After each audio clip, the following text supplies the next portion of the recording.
नमस्कार, मैं Jully Tiwari. Daily news में आप सभी का स्वागत है। तो चलिए नजर डालते हैं आज के कुछ मुख्य समाचारों पर। उल्लासनगर महापालिका का करोड़ों का बजट पेश। स्मार्ट सिटी, जल आपूर्ति और परिवहन में बड़े बदलाव। उल्लासनगर महानगर पालिका ने वित्तीय वर्ष 2024-25 के संशोधित बजट और 25-26 के मूल बजट का ऐलान कर दिया है। इस बार महापालिका ने स्मार्ट इंफ्रास्ट्रक्चर, डिजिटलाइजेशन, जल आपूर्ति, शिक्षा, स्वास्थ्य और परिवहन को लेकर बड़े फैसले लिए हैं। बजट में कुल अनुमानित राशि 988.72 करोड़ रुपए रखी गई है, जिसमें से 988.18 करोड़ रुपए का खर्च प्रस्तावित है, जबकि केवल 54 लाख रुपए की शेष राशि रहेगी। महापालिका ने इस बार राजस्व बढ़ाने के लिए नई रणनीति बनाई है, जिसमें संपत्ति कर प्रणाली में बदलाव और पानी की दरों में मामूली वृद्धि का प्रस्ताव रखा गया है। जल आपूर्ति को बेहतर बनाने के लिए 100% नल कनेक्शन की योजना बनाई गई है, जिसके तहत जल मीटर लगाए जाएंगे। शहर में स्मार्ट सड़कें, स्मार्ट चौक, smart school, smart study room, smart health centre, smart toilet और स्मार्ट पार्किंग जैसी सुविधाओं पर करोड़ों रुपए खर्च किए जाएंगे। डिजिटलाइजेशन को बढ़ावा देने के लिए सभी सरकारी दफ्तरों को ऑनलाइन किया जाएगा। संपत्तियों का मूल्यांकन GIS आधारित सर्वे से होगा और सभी रिकॉर्ड्स को डिजिटल फॉर्मेट में लाया जाएगा। नागरिकों की शिकायतों के समाधान के लिए AI आधारित सिस्टम लगाया जाएगा और हॉस्पिटल्स का भी डिजिटलाइज किया जाएगा। महिलाओं और तृतीय पंथियों के लिए अलग अलग योजनाएं बनाई गई हैं। महिला एवं बाल कल्याण के लिए 10.76 करोड़ रुपए और तृतीय पंथियों के लिए 50 लाख रुपए का बजट रखा गया है। शहर में नए सांस्कृतिक भवन, महिला भवन और दिव्यांग भवन बनाए जाएंगे। महापालिका ने शहर के ऐतिहासिक स्थलों और बोट क्लब के विकास का भी फैसला लिया है। सिंधु भवन की तर्ज पर मराठी भवन और महर्षि वाल्मीकि भवन के निर्माण के लिए 2 करोड़ रुपए का बजट रखा गया है। साथ ही शांति नगर से साईं बाबा मंदिर तक नए फ्लाईओवर के लिए MMRDA से 554 करोड़ रुपए की मांग की गई है, जबकि शहर के 8 अन्य सड़कों के लिए 99 करोड़ रुपए की मांग की गई है। परिवहन व्यवस्था को सुधारने के लिए 34.72 करोड़ रुपए का बजट तय किया गया है। PM ई-बस योजना के तहत 100 इलेक्ट्रिक बसों को मंजूरी दी गई है और KDMC, UMC व बदलापुर के लिए संयुक्त परिवहन सेवा शुरू करने की योजना बनाई गई है। महिलाओं और दिव्यांगों को बस यात्रा में रियायत दी जाएगी और शहर में 3 नए बस डिपो बनाए जाएंगे। शिक्षा क्षेत्र में बड़ा निवेश किया गया है, जिसमें आदर्श स्कूल और स्टडी रूम को अपग्रेड करने के लिए 8 करोड़ रुपए का बजट रखा गया है। स्कूलों की मरम्मत और नई लाइब्रेरी बनाने के लिए अलग से 3 करोड़ रुपए खर्च किए जाएंगे। खेल गतिविधियों को बढ़ावा देने के लिए 7.5 करोड़ रुपए का बजट रखा गया है, जिसमें VTC ग्राउंड के विकास पर 6 करोड़ रुपए खर्च होंगे। सार्वजनिक स्वास्थ्य और सफाई के लिए 55.11 करोड़ रुपए का बजट तय किया गया है, जिसमें 47 करोड़ रुपए सिर्फ कचरा प्रबंधन पर खर्च किए जाएंगे। बायोगैस और बायोमाइनिंग परियोजनाओं को भी शामिल किया गया है।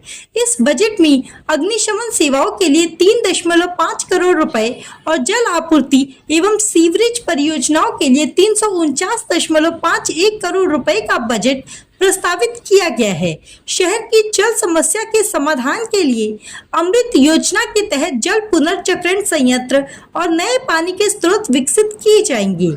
उल्लासनगर महानगर पालिका का यह बजट शहर को स्मार्ट और आधुनिक बनाने की दिशा में एक बड़ा कदम है। आने वाले वर्षों में इन परियोजनाओं के पूरा होने के बाद शहर की आधारभूत संरचना में क्रांतिकारी बदलाव देखने को मिलेंगे। नमस्कार, मी मनीषा वाळे, आयुक्त तथा प्रशासक उल्हासनगर महानगरपालिका। यावर्षी आपण जी बजेटची तरतूद केली ती टोटल 988 CR ची आहे।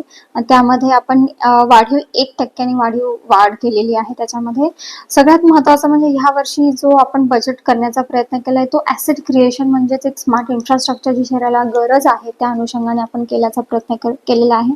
त्यामध्ये पंचसूत्र आपण अंमलात आणण्याचा हे केलेला आहे उपयोग. सगळ्यात पहिलं म्हणजे स्मार्ट इन्फ्रास्ट्रक्चर आहे. दुसरं म्हणजे बूस्ट टू डिजिटलायझेशन.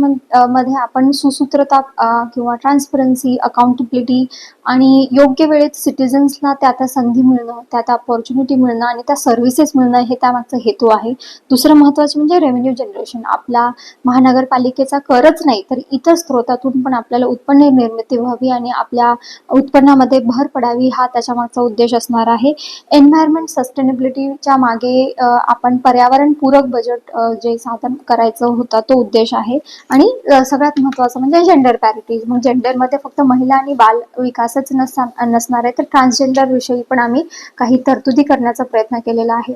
ह्या वर्षी आम्ही नवीन एक विभागही बनवलेला आहे ज्याचं नाव आहे समाज विकास विभाग. त्याच्यामध्ये दिव्यांग असतील, मायनॉरिटीज आहेत, ट्रान्सजेंडर आहेत, असे बरेचसे जे आपले दुर्बल घटक असतात त्यांना एक नवीन असा विभाग देण्याचा आणि नवीन मनुष्यबळ देण्याचा आम्ही प्रयत्न करणार आहोत, ज्या अर्थी आपल्याला कायमस्वरूपी काही योजनाही त्यांच्यासाठी कराव्या लागतील.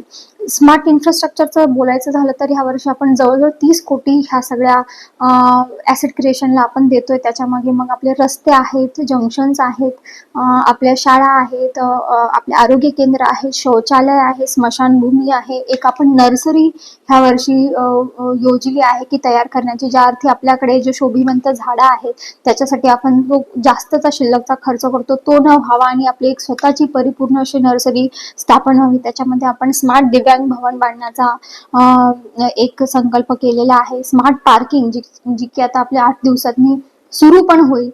त्यामुळे आपले ट्रॅफिकचे जे कंजेशन आहे ते पण निघतील. डीपी प्रमाणे रस्ते व्हावेत. मालमत्ताला आपले ज्या टोटल मालमत्ता आहे त्यांना सनद मिळावी, त्यांचं कुंपण व्हावं, ह्या पद्धतीचं ह्यामध्ये बजेटमध्ये समावेशक आहे. त्यामध्ये बायोमायनिंग जे आपल्याला नेहमी फंड गव्हर्नमेंटकडून येतो, ह्यावेळेस आपण स्वतःलाही थोडा एक फंड आपल्या स्वतःच्या स्वहिस्स्यातूनही ठेवलेला आहे आणि गायकवाडपाडा इथे मान्सून पूर्व आपण तिथे बायोमायनिंगचं काम करण्याचा प्रयत्न करणार आहोत. त्याच्यानंतर सगळ्यात महत्त्वाची गोष्ट झाली की एन्व्हायरमेंटमध्ये आपण जसं की 15 वित्त आयोगातून जेवढा निधी आपल्याला येतो, आपला जो निधी असतो त्याच्यामध्ये इलेक्ट्रिक बसेस आपण सगळ्या सुविधा पुरवून देणार आहोत. दुसरी महत्त्वाची म्हणजे सौर ऊर्जा प्रकल्प. म्हणजे आपल्या ज्या शासकीय इमारती आहेत, आपली स्वतःची इमारत आहे, त्याच्यामध्ये सोलार पॅनल बसून विजेचा जो आपला बिल येते ते कमी करण्याचा त्याच्या मागचा उद्देश आहे.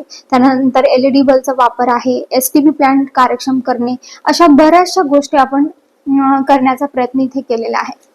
दुसरी महत्त्वाची गोष्ट म्हणजे ह्या वर्षी आपण थोडी पाणीपट्टी वाढवलेली आहे, पण त्यामागची कारणंही तशीच आहेत. आपल्याला वॉटर मीटरिंग करायचं आहे. आपल्या शहराला आता जरीही पाणी पुरवठा खूप मुबलक प्रमाणात होत असेल तरी ती पोहोचण्याची वॉटर डिस्ट्रीब्युशनची प्रक्रिया आहे, त्याच्यामध्ये बऱ्याच त्रुटी आहेत, ते आपण पूर्ण करण्याचा प्रयत्न करू. लिकेजेस आहेत, इलिगल कनेक्शन आहे, अपव्यय आहे, तो टाळण्याचा आता त्याच्या मागचं ते धोरण असणार आहे. तर त्यामुळे वॉटर मीटरिंग आपण करणार आहोत आणि जिथे इलिगल कनेक्शन आम्हाला आढळून येते तेही आम्ही काढणार आहोत.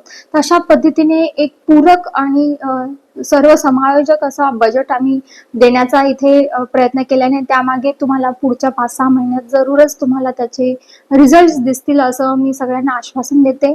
आणि ह्या कामगिरीत मला सगळ्यात मोलाची साथ दिलेली आहे ती उल्हासनगरांच्या नागरिकांनी दिलेली आहे. यावर्षी अभय योजनेला चांगला प्रतिसाद आम्हाला मिळाला आणि ह्यापुढे अभय योजना लागूच होऊ नये असाच आमचा उद्देश असणार आणि ते लावणारही नाही. त्यामुळे आपण जे पेनल्टीज असतील किंवा काय असतील ते कसं आपण डिफॉल्टर असतील ते कसं आपण. तो आज के लिए बस इतना ही. कल फिर मिलेंगे इसी समय इसी चैनल पर. तब तक के लिए मुझे दीजिए इजाज़त. धन्यवाद. हमारे चैनल को सब्सक्राइब करें और बेल आइकन दबाना ना भूलें ताकि हमारी खबरें सबसे पहले आप तक पहुँचे.